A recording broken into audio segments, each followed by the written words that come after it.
It's a military exercise that NATO is keen to promote. More than 30,000 soldiers conducting 10 days of war games in Poland.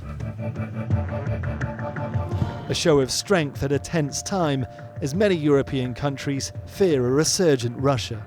There should be no doubt in anybody's mind about the commitment of the United States to security and stability in Europe.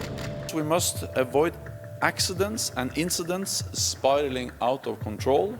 A new Cold War is in nobody's interest. Tensions have heightened ever since Russia annexed Crimea in 2014 and backed pro-Russian separatists in eastern Ukraine.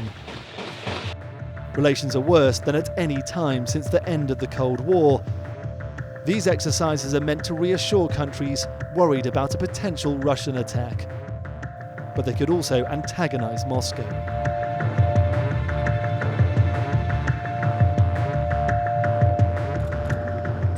NATO says it doesn't want another Cold War. But these military exercises signal a re-engagement with Europe and might anger Russia.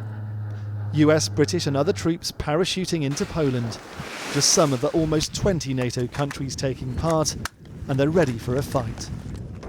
Another plane is coming. The scale of these exercises are huge, and it's clear what message NATO wants to convey, that it will protect Europe.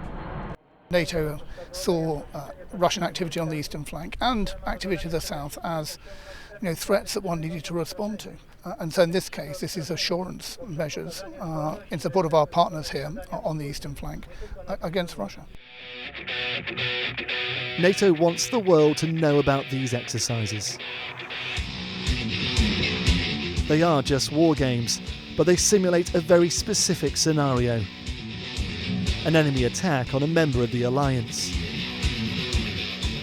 NATO says the exercises are a defensive response and deny that Russia should be worried. Russia was our partner for over 20 years. We wanted them to be, and we want them to come back in there, but Russia used force to change the internationally recognized border of a European country. And all 28 nations of NATO said that's unacceptable. Russia sees things differently, viewing NATO activity in Eastern Europe as a justification to boost its own military forces. We will invoke Russia's sovereign right to ensure its security with measures adequate to the current risks. Moscow is upset about a new US anti-missile defence base made operational in Europe last month and plans to rotate extra NATO soldiers near its border. For its part, NATO has complained about incidents like this. Russian combat jets buzzing a US Navy ship. Will NATO and Russia ever march in step? With military build-ups on both sides, tensions are rising. And while the Cold War was supposed to be over, it no longer seems like it. Duncan Crawford, The Newsmakers, Poland.